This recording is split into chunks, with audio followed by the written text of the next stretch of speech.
Selamat mendengarkan podcast ini. Shalom, salam sejahtera saudaraku. Kebenaran hari ini berjudul kemelesetan.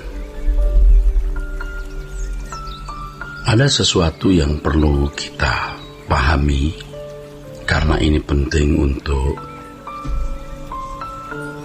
dipahami oleh banyak orang Kristen, bahwa belajar teologi itu tidak menjamin seseorang bisa menjadi rohani, saleh, dan baik menurut ukuran Tuhan. Tentu ini bukan berdasarkan dugaan atau pertimbangan pribadi karena melihat seseorang, tetapi ini berdasarkan pengalaman dari kehidupan pribadi seorang hamba Tuhan yang telah sejak kecil Kristen, sekolah teologi, menjadi pendeta, menjadi guru sekolah tinggi teologi, menulis lebih dari 100 buku, menjadi ketua sinode, dan bahkan menjadi pemimpin dari beberapa kegiatan dan lembaga Kristen. Ia menyaksikan bahwa belajar teologi itu tidak menjamin seseorang menjadi saleh.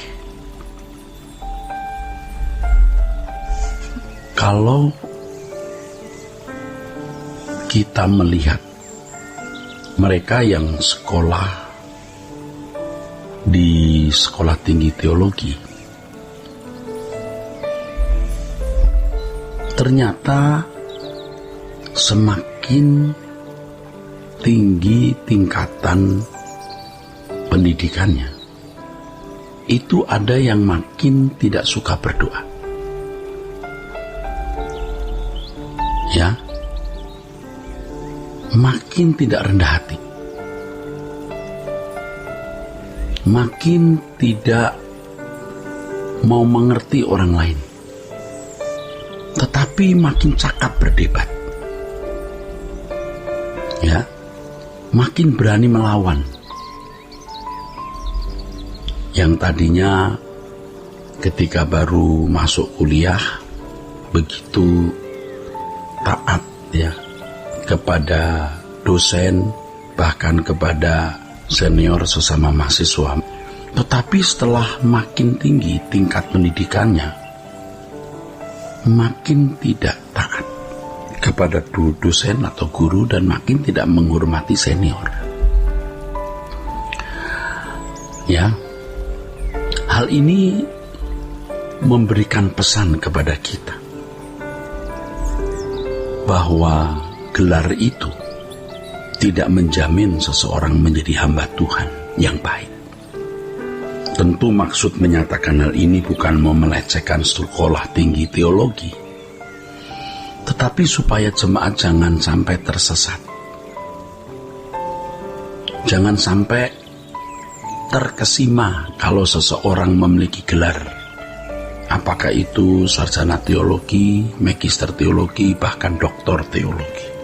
Itu tidak menjamin kesalehannya, tidak menjamin kehidupannya yang baik, tidak menjamin kualitas hidupnya dapat membimbing umat untuk mengenal Allah.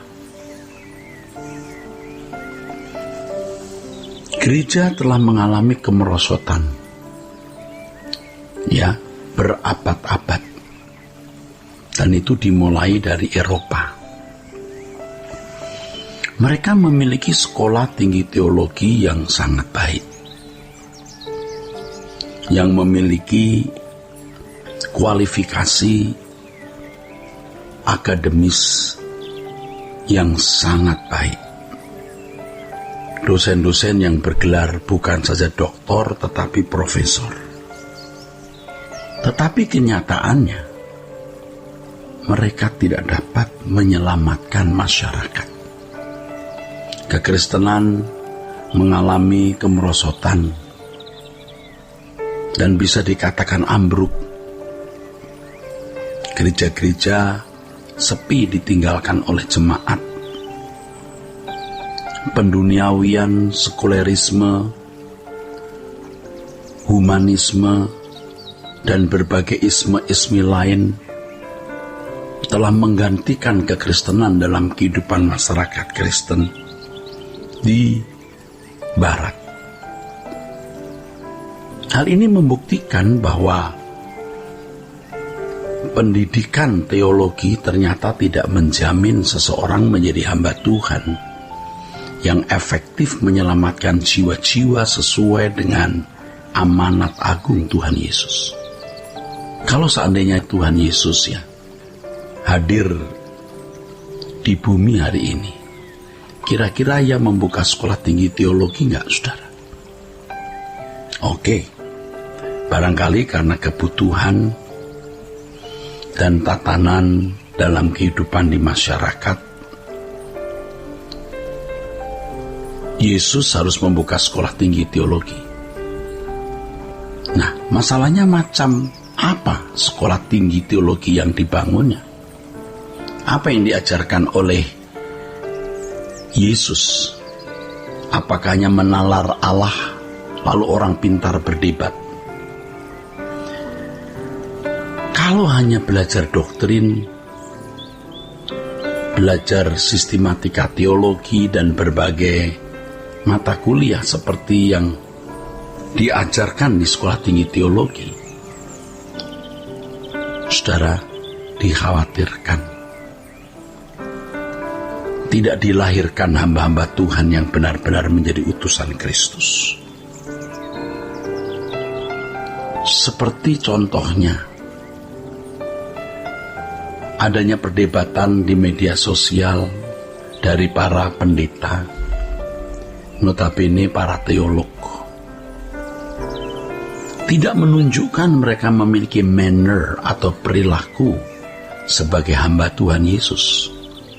Dengan perkataan atau pernyataan mereka di media sosial menunjukkan mereka tidak memiliki moral Kristiani yang agung, dan itu benar-benar memalukan, saudaraku. Tetapi begitulah modelnya sekarang kalau orang sudah sekolah tinggi di lingkungan teologi, tidak sedikit yang justru tata keramanya menjadi rusak. Kesantunannya jadi hilang. Lebih santun orang-orang muda yang tidak pernah belajar teologi, tetapi yang dengan rendah hati menerima tuntunan seorang hamba Tuhan untuk belajar duduk diam di kaki Tuhan. Tidak akademis, tetapi memiliki hati seperti Yesus. Kalau Yesus memiliki sekolah tinggi teologi, pasti yang menjadi mata kuliah utama adalah dirinya, hidupnya, yang harus dicontoh dan diteladani. Jika tidak demikian, maka itu sebuah kemelesetan. Mengatakan ini bukan berarti lalu kita tidak perlu sekolah tinggi teologi, tapi hendaknya sekolah tinggi teologi tidak menjadi segalanya. Kalaupun ada sekolah tinggi teologi, maka yang mestinya diutamakan dalam pendidikan itu adalah perubahan karakter. Makanya di sekolah tinggi teologi harus ada contoh-contoh kehidupan manusia seperti Yesus. Kalau bukan ketua dan dosen-dosennya, siapa?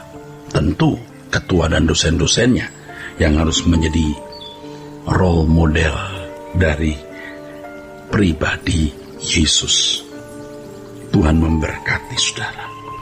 Sola Gracia.